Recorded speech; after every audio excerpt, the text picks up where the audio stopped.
शांति। एक अत्यंत दुखी उदास व्यक्ति जो कि बहुत धनवान था, सुख नहीं था, शांति नहीं थी, बाकी सब कुछ था। ऐश्वर्य, सुख सुविधाएं, संबंध, पद, प्रतिष्ठा, परंतु जीवन अस्वस्थ था।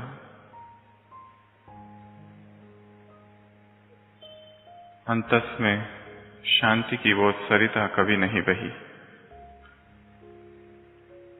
ऐसे दुखी चित्त को लेकर वो एक ज्ञानी पुरुष के पास पहुंचा और उससे पूछता है कि मुझे शांति कैसे मिले। जीवन का ये जो संघर्ष है, जीवन की ये जो अशांति है, जीवन की ये जो आपाधापी है, उसमें ये जो तनाव है, ये जो संताप है, इस संताप से, इस पीड़ा से, इस दर्द से मैं कैसे छूटूं। वो ज्ञानी व्यक्ति उसे कहता है,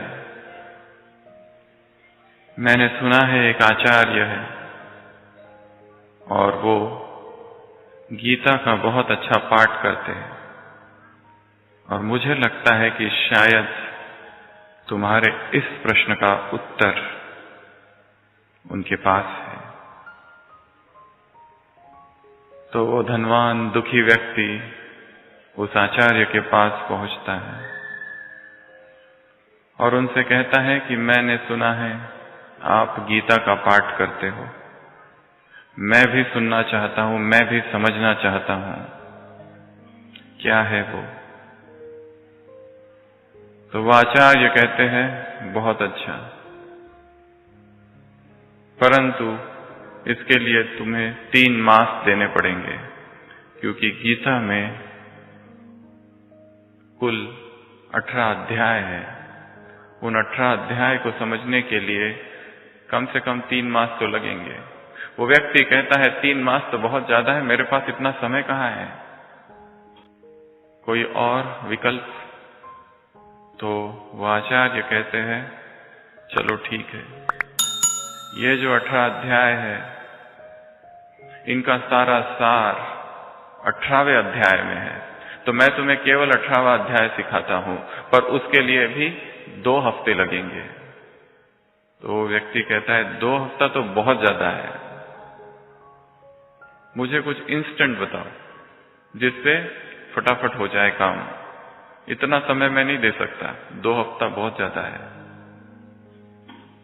वो आचार्य कहते हैं चलो ठीक है, मैं तुम्हें तीसरा विकल्प देता हूं। उस 18वें अध्याय में एक श्लोक है, अगर वो एक श्लोक भी तुम याद कर लो तो तुम्हें शांति मिल जाएगी, ये जो चिंता है जीवन में वो मिट जाएगी। और वो श्लोक है, सर्वधर्मान परित्यज्य मामेकम शरणम व्रज अहम त्वा सर्व पापोभ्यो मोक्षयिष्यामि मा शुच। तो वो व्यक्ति कहता है ये इतना बड़ा श्लोक मुझसे याद नहीं होगा, ये तो बहुत बड़ा है, पता नहीं कितने दिन लग जाएंगे ये याद करते करते, मुझे तो शांति चाहिए और वो भी अभी चाहिए, कोई दूसरा इसमें कुछ है तो बताओ। तो आचार्य कहते हैं कि इस श्लोक में एक वाक्य है, मां शुच, बस तुम इतना भी याद कर लो तो तुम्हारा मन शांत हो जाएगा, स्थिर हो जाएगा। वो व्यक्ति कहता है ये मां शुच क्या होता है। तो गुरु कहते हैं, वो आचार्य कहते हैं इसका अर्थ है चिंता मत करो, बस इतना याद कर लो। तो वो कहता है चिंता मत करो ये तो मुझे पता है, पर कैसे वो तो पता ही नहीं। आचार्य कहते हैं इसलिए तो केवल एक शब्द से नहीं होगा, ये समझने के लिए ही तुम्हें पूरा अध्ययन करना होगा, शुरू से लेकर अंत तक। तब कहीं जाकर शायद उस व्यक्ति की ये बात समझ में आई नहीं आई पता नहीं, परंतु अध्यात्म के इस मार्ग में कोई शॉर्टकट नहीं। शनि शनि धीरे धीरे इस ज्ञान को आत्मसात करना होता है, क्योंकि जीवन में चिंता इतनी ज्यादा है और उन चिंताओं में इतना व्यक्ति डूबा है कि एक धक से वो शायद न निकल पाए। जैसे कि एक व्यक्ति चाहता है कि मेरा अपना घर हो, कब तक इस किराए के घर में रहूंगा। बहुत धन कमाता है, बहुत भागदौड़ करता है और इस भागम भाग में 10 साल गुजर जाते हैं और 10 साल के बाद अपना एक घर बनता है। लक्ष्य था कि मेरा अपना घर हो जिसमें मैं सुख और चैन से रह सकूं अपने परिवार के साथ, और इसी लक्ष्य हेतु भागदौड़, दिन रात भागना, और वो 10 साल बिता दिए, 10 साल गुजर गए, अब घर तैयार है,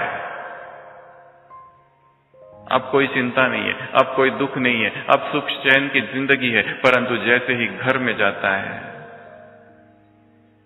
10 साल के बेचैनी की संस्कार आदत अब भी साथ में है।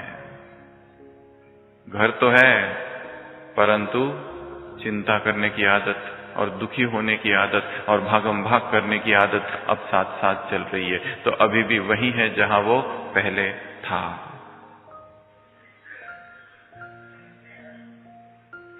क्या किया जाए, कैसे इस ज्ञान को समझा जाए, कैसे इस भटकते मन को स्थिर किया जाए। ऐसा ही एक प्रश्न कृष्ण से कभी अर्जुन पूछता है गीता में, चंचलम मन कृष्ण, मैं क्या करूं, मन बहुत चंचल है, कैसे इसे वश में करूं। इस मन को वश में करना अर्थात इस हवा को वश में करने जैसा है, असंभव सा कार्य है। और गीता में ही उत्तर भी है, वैराग्येन अभ्यासेन तु कौन्तेय वैराग्येन च गुह्यते। अभ्यास और वैराग से इस मन को वश में किया जा सकता है।